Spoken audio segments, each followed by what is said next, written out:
오늘 말씀은 여러분들 잘 아시는 말씀이리라 생각이 됩니다. 누가복음 8장 또 마태복음 8장에도 나와 있는 파도를, 광풍을 잠잠케 하시는 하나님, 우리 예수님의 모습입니다. 예수님이 하루 종일 사역하셨습니다. 갈릴리 호숫가 바닷가에서 사역하시고 이제 밤 늦은 째 저녁 때에 돼서 배를 타고 건너편으로 가자. 성경 보니까 오늘 마가복음 4장인데 다음 장 5장을 보면 거라사 지방으로 가게 됩니다. 그렇기 때문에 거라사로 넘어가는 가운데 가장 단거리인 배를 타고 가는 그 길을 선택하신 것 같습니다. 배를 타고 가는 가운데 풍랑을 만납니다. 갈릴리 호수, 갈릴리 바다라고도 불리는 큰 호수인데 그곳은 정말 광풍이 이를 때도 많고 또 잔잔할 땐 한없이 잔잔한 지형적으로 그런 곳입니다. 그런데 이날은 광풍이 몰아붙였습니다. 갈릴리 호수에서 어부 생활들을 했던 이 제자들 중에 다수는 또 광풍이 오는구나, 우리가 이겨낼 수 있다 하는 마음가짐으로 광풍과 싸우고 있었는데 도저히 안 되겠으니까 주무시고 있던 예수님을 흔들어 깨우게 됩니다. 예수님, 우리가 죽게 생겼는데 지금 주무시게 됐습니까? 빨리 일어나서 역사를 해 주십시오. 일어나 우리를 구해 주십시오. 예수님께서 일어나서 먼저 제자들을 꾸짖는 게 아니라 파도를, 광풍을 꾸짖으십니다. 잔잔해집니다. 고요해집니다. 그리고 나서 제자들에게 말합니다. 믿음이 왜 없느냐 너희들은. 그리고 제자들은 이렇게 얘기하죠. 저분이 누구시길래, 아직 마가복음 4장이잖아요. 저분이 누구시길래 파도도 이 광풍도 잠잠케 하느냐 하면서 예수님에 대해서 더 알아가는 본문입니다.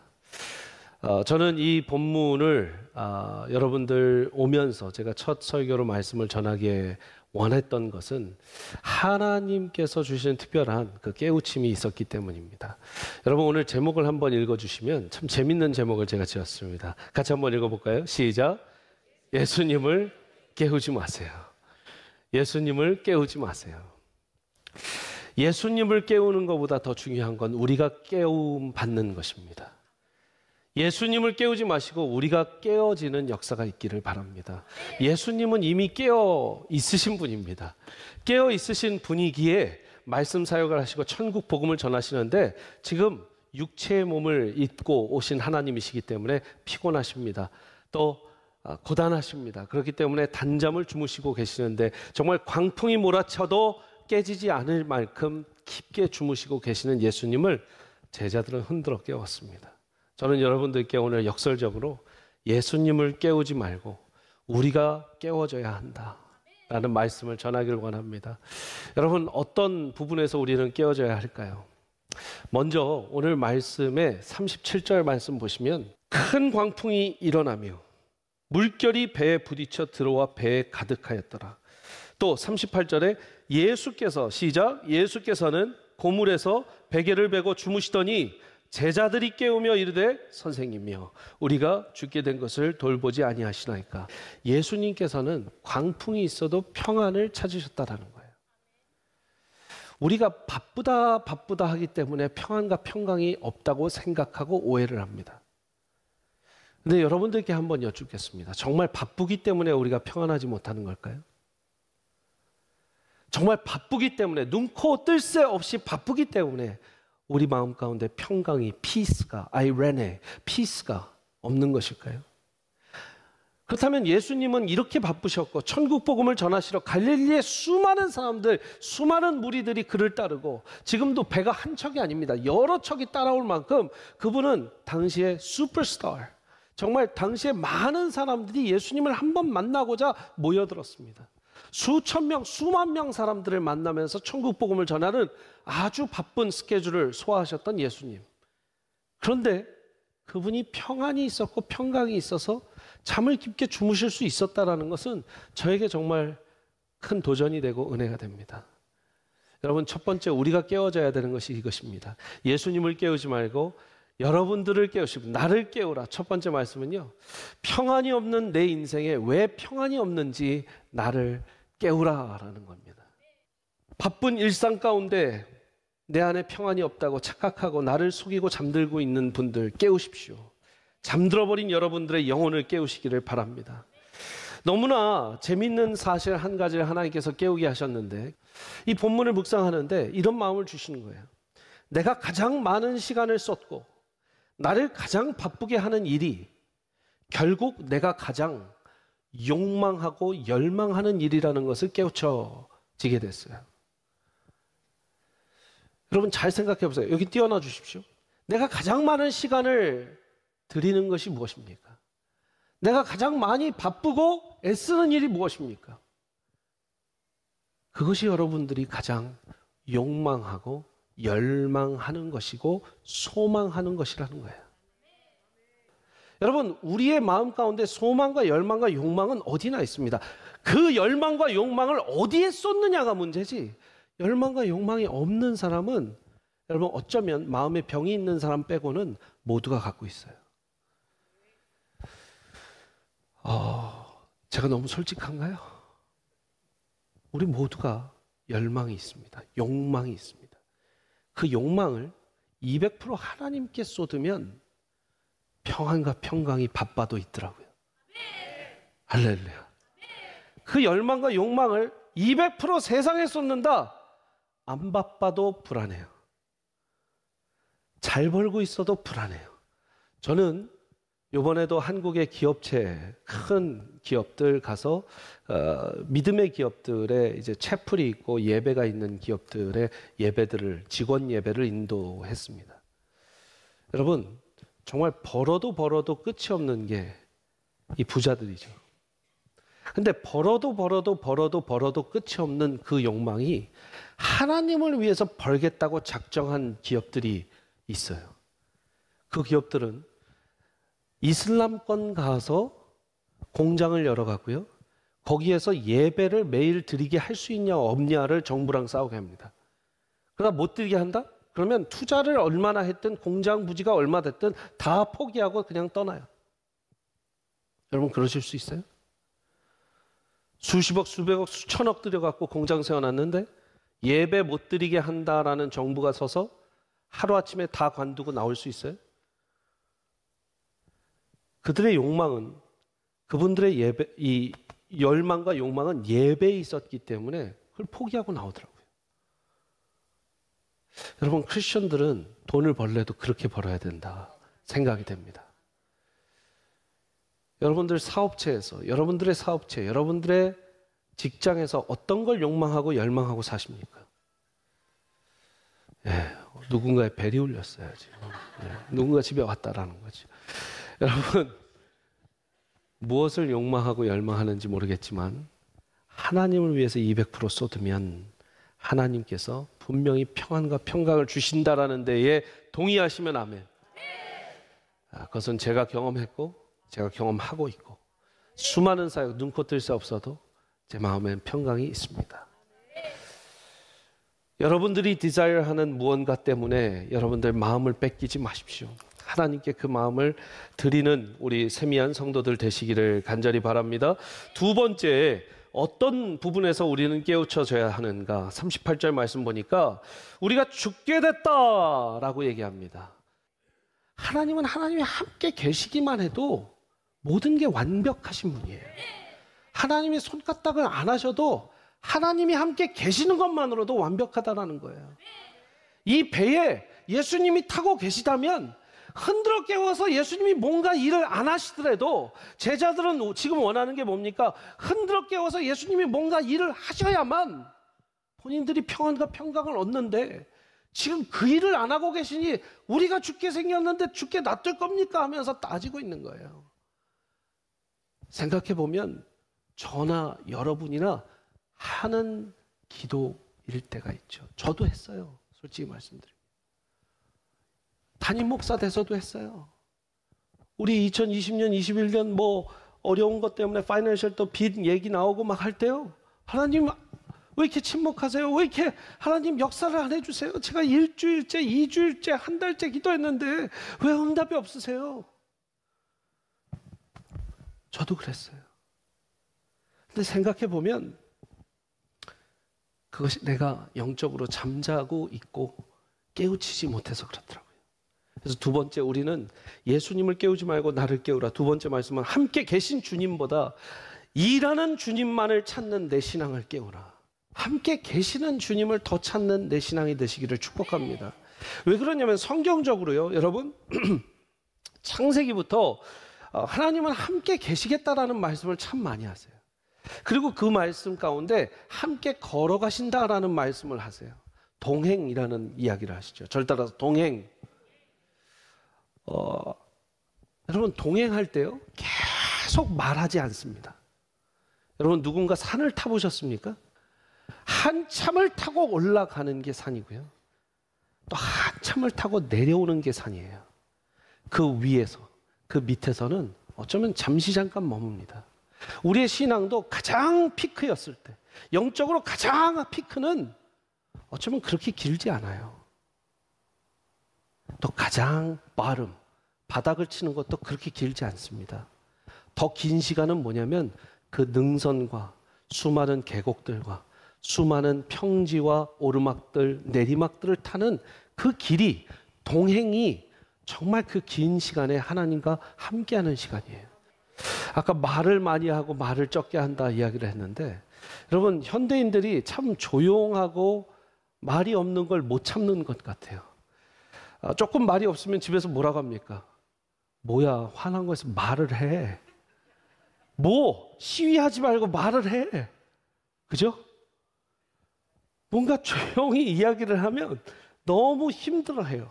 차에서 조용히, 아내가 조용하다, 뭔가 문제가 있는 것 같은, 남편이 조용하고 집에서 말이 없다, 뭐 워낙 그러신 분들은 어쩔 수 없겠지만 이 사람이 만나서 조용히 같이 못 있게 된다라는 시간들이 많아요. 근데 저는요 깊은 침묵도 은혜라고 생각합니다. 주님께서 깊이 침묵하시는 것도요, 또 말씀 안 하시고 일하시지 않을 때도 어쩌면 가장 중요한 시간일 수도 있어요.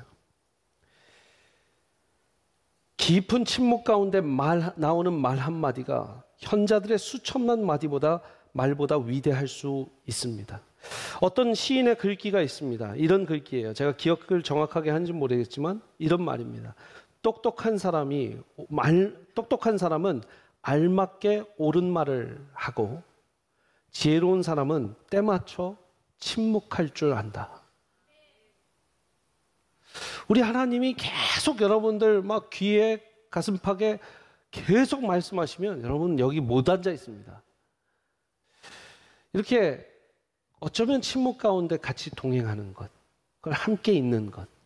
저는 연초나 연말에 이렇게 안수기도를 할 때 늘 에녹과 같이, 노아와 같이 하나님과 동행하는 자가 되어 주옵소서, 이런 기도를 합니다.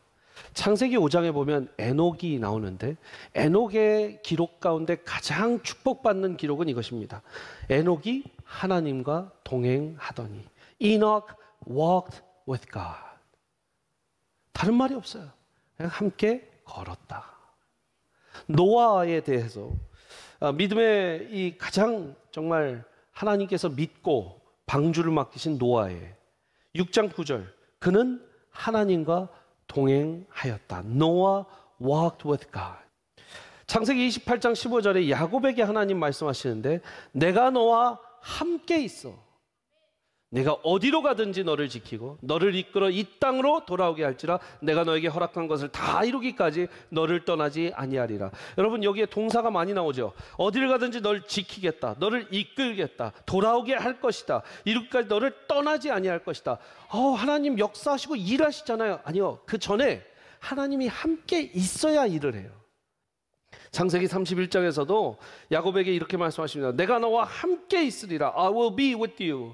요셉에게도 39장에 뭐라고 기록되어 있습니까? 여호와께서 요셉과 함께 하심으로 그가 형통했다. 3절에도 그가 주인이 여호와께서 그와 함께 하심을 보며 여호와께서 그의 범사에 형통하게 하심을 보았더라. The Lord was with Joseph. The Lord was with him. 여호수아가 모세의 이제 후계자로 지도자가 됐을 때도 내가 모세와 함께 있었던 것 같이 너와 함께 있을 것이라. Just as I have been with Moses, I will be with you. 마지막으로 마태복음 28장입니다. 20절 말씀 같이 읽을까요? 이 지상명령을 주시고 예수님께서 하신 말씀이에요. 20절 시작. 내가 너희에게 분부한 모든 것을 가르쳐 지키게 하라. 볼지어다 내가 세상 끝날까지 너희와 지금 제자들과 주님이 함께하고 계십니다. 근데도 불안했어요. 왜요? 일어나서 일하지 않으시니까. 근데 함께 있는 것만으로도 우리는 200% 만족하는 사람이 돼야 된다라는 마음을 저에게 계속 주셨어요.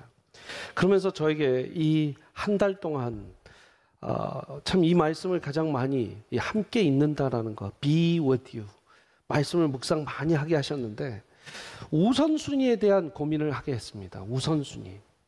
자, 여러분 잘 생각해 보세요. 지금 제자들에게 건너편으로 가자 그래서 가게 됩니다. 사역을 하는 가운데 예수님이 이 제자들 데리고 사역을 하러 가시는 거잖아요. 그죠? 자, 근데 물어볼게요. 이 제자들은 사역을 하기 위해서 예수님과 함께 배를 탄 걸까요? 아니면 예수님이 타는 배에 자기들이 따라서 탄 걸까요? 이게 궁금하기 시작했어요. 다시 한번 얘기하면 우리말로, 현대말로 예수님 타신 배에 우리가 오른 걸까요? 아니면 우리가 있는 배에 예수님이 꼭 타셔야 되는 걸까요?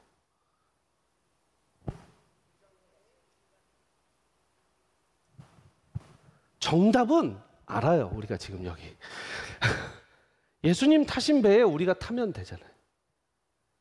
근데 자주 종종 설교에도 여러분, 여러분의 인생의 항해 가운데 여러분 예수님이 꼭 거기에 함께 계시길 바랍니다. 이러면 무슨 말이냐면 돌려서 얘기하면 여러분들 배에 예수님 꼭 타고 계시길 바랍니다예요. 아니거든요. 예수님 타신 배에 내가 타야지. 예수님 나 사역하는데 예수님 필요해요. 타세요.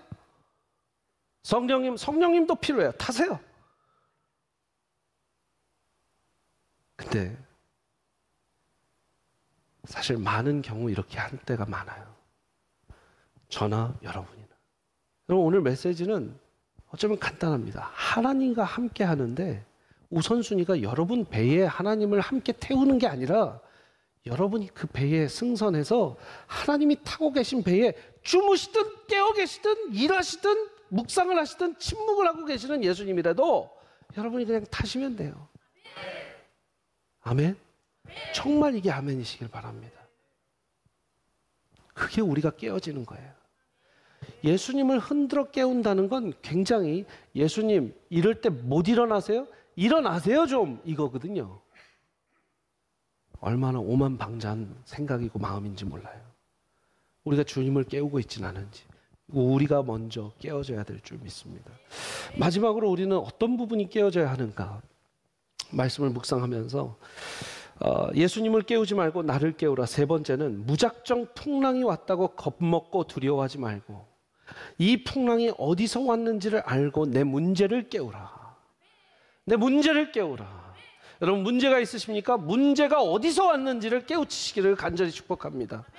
풍랑이 왔습니다. 여러분 풍랑이 왔다라는 건 어디선가부터 바람이 세차게 불었다는 거예요. 그 바람의 의미가 뭘까? 그 바람이 어떤 이유에서 만들어졌을까? 여러분 그걸 판단하시기 전에 그 바람의 출처를 따지세요. 바람의 출처가 어쩔 땐 내 안에 있을 때가 있어요. 내가 그 휘몰아치는 회오리 바람에 출처일 때가 있어요. 나예요 결국은. 내가 그 바람을 휘몰아치게 해서 내 배를 잠식시킬 때가 있습니다. 37절 말씀 보니까 큰 광풍이 일어나며 물결이 배에 부딪혀 들어와 배에 가득하게 되었더라. 물이 배에 가득해지면 침몰하게 되죠. 그러니까 내 안에 내 문제 때문에 나라는 배가 침몰되게 생겼어요. 이거는 내 안에 내면적 문제에서 나오는 광풍입니다. 근데 살다 보면 외부에서 들어오는 광풍이 있습니다. 그럴 때는 예수님이 어떻게 하시냐면 38절 말씀 보십시오. 여러분의 말씀으로 받으시기 바랍니다. 39절 시작. 예수께서 깨어 바람을 꾸짖으셨다. 여러분 외부적인 요인 가운데 우리를 흔드는 바람은 예수님께서 꾸짖으신다. 할렐루야. 꾸짖으신대요. 너무 좋지 않아요? 주님이 옛 바람아 멈춰라. 고요해져라. 잠잠해져라. 세미한 교회를 이은상 목사를 누구누구를 여러분들의 이름을 대고 누구누구를 지금 흔드는 광풍은 잠잠해져라. 하나님이 혼내신다라는 거예요.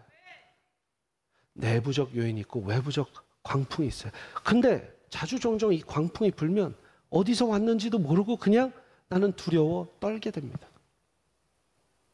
내가 깨워야 문제가 어디에서 왔는지를 알 수 있는 것이죠. 사랑하는 여러분, 저는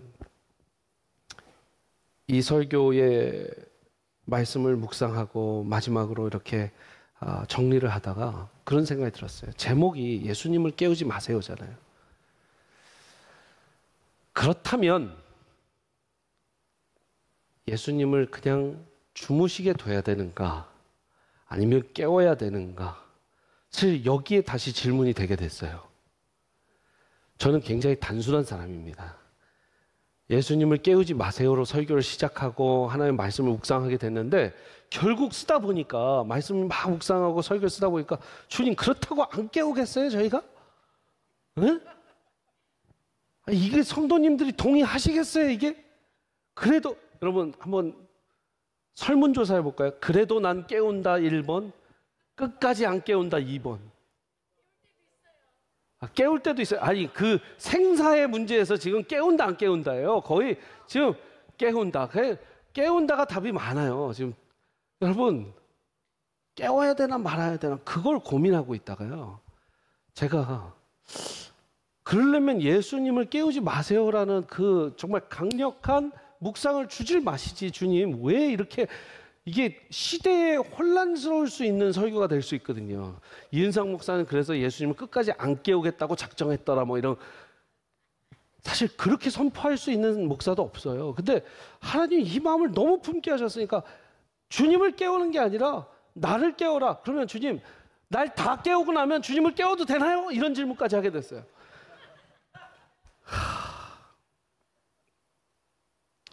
근데 제가 이제 비행기를 타고 왔잖아요. 그런 생각을 하게 됐습니다. 비행기가 똑같이 지금 침몰하는 배처럼 광풍을 만나서 오늘 추락을 하게 되면, 달라스 오는 비행기가 추락을 하게 되면 난 과연 이 비행기에서 뭘 할 수 있을까를 생각하게 됐어요. 좀 비슷하죠 상황이. 과연 달라스 오는 비행기니까 저를 알아보시는 분들도 꽤 있더라고요. 이렇게 슬쩍 보고 이렇게 하는 분들도, 아마 타교의 교인들도 어쨌든 얼굴은 아니까 그러시는 분들도 있고, 갈 때는 저희 교인 가정들이 한 3-4가정 타갖고 얼마나 많은 이야기를 하면서 갔는지 몰라요. 올 때도 달라스 행이니까, 달라스 행인데 코리안 에어잖아요. 제가 가서, 저 세미학교에 담임 목사인데 여러분 우리 추락하고 있습니다. 기도합시다. 그러면서 막 기도하고 찬양하고 해야 될까? 아니면 조용히 자리에서 막 주님 어떻게 할까요? 주님 어떻게 할까요? 해야 될까? 아니면 막 조종실 두들겨서 내가 어떻게 할까요? 내가 뭘 도와줄까요? 막 해야 될까? 상상을 해본 거예요. 나는 정말 침몰하는 배, 추락하는 비행기에서 그럼 뭘 할 수 있을까? 그때 이 찬양이 생각이 났어요. 주품에라는 찬양, 오늘 같이 부를 찬양인데 한번 가사를 띄워봐 주실래요? 주품에 품으소서, 능력에 발로 덮으소서, 거친 파도 날 향해 와도, 오늘 이 이야기죠. 주와 함께 날아오르리, 폭풍 가운데 나의 영혼 잠잠하게 주를 보리라. 폭풍 가운데 나의 영혼 잠잠하게 주를 보리라. 능력의 팔로 나를 덮으소서. 이 찬양이 생각나면서 주님, 뭐 여기에서 주님 품에서 안기고 그냥 같이 추락하고 죽으라는 건가요? 그래서 그 배로 다시 한번 2000년 전 갈릴리 배로 제가 저를 초대해 봤는데, 주님 주무시고 있는 자리에 옆에 이렇게 같이 누워갖고 주님 저 이렇게 좀 덮어주세요. 그런 저를 한번 상상해 봤어요. 근데 사실 생각해 보면 그게 가장 괜찮은 방법이더라고요. 그 추락하는 비행기에서 뭘 하든 추락한다면 주님 품에 꽉 안겨서 추락하는 거. 그래서 살리시겠다면 살리시는 거고, 그래서 데리고 가시는 거면 데리고 가시는 거고. 그 침몰하는 배가 정말 주님 태운 배, 주님과 함께 하기 위한 배라면 이 제자들이 주님께서 정말 안아주시고 끝낸다면 어쩌면 제자들 인생의 가장 행복한 스토리일 수도 있어요. 우리의 인간적 사고방식은 그 배에서 꼭 구조가 되고 그 잠잠케 되어서 모든 것이 평안한 상태. 아니요, 어쩌면 주님 품에 안겨서 우리는 추락해야 될 때도 있고 잠겨야 될 때도 있고 산에 오를 때가 있으면 내려올 때가 있듯이 주님 품에 안겨서 내려가야 될 때도 있더라고요. 그걸 깨닫게 하셨어요.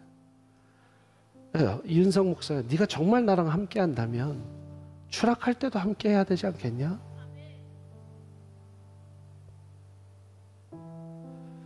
정말 제가 기복신앙을 설교하지 않는다면 주님 믿으면 다 잘 됩니다. 주님 믿으면 모든 일이 잘 되고 여러분들 헌금한 거에 100배, 1000배, 만배의 리턴을 받아서 수익을 얻어갈 수 있겠습니까? 그럼 제가 펀드 매니저 하지 왜 여기 있겠습니까? 그렇죠? 아니에요. 어쩔 땐 더 힘들어질 때도 있어요. 그러나 그게 주님과 함께해서 감사하게 드리는 헌금이고 예물이라면 거기에 의미가 있다는 거죠. 모르겠습니다. 오늘 설교 가운데 이 묵상을 모든 분들이 다 나눌 수 있지는 않을 수도 있어요. 근데 저에게는 너무 하나님이 그 마음을 강하게 주셨어요. 함께 있는 것에 네 전부를 걸어라. 주님과 함께하는 것. 앞으로도 세미함께는 수많은 사역을 할 겁니다. 그러나 함께 있지 못하는 사역이라면 저는 안 할 겁니다. 함께 할 수 있게 해서 어쩔 때는 침묵할 거고 주님과 함께 동행하고 산책하고 그 산을 타기 위해서 어쩔 때는 더 묵상하고 조용히 침묵을 지키면서 가야 될 수도 있어요. 능선을 타는 그 길. 여러분, 우리가 주님과 함께 하는 것 잊지 않으셨으면 좋겠습니다. 고개 숙이고 같이 기도하겠습니다.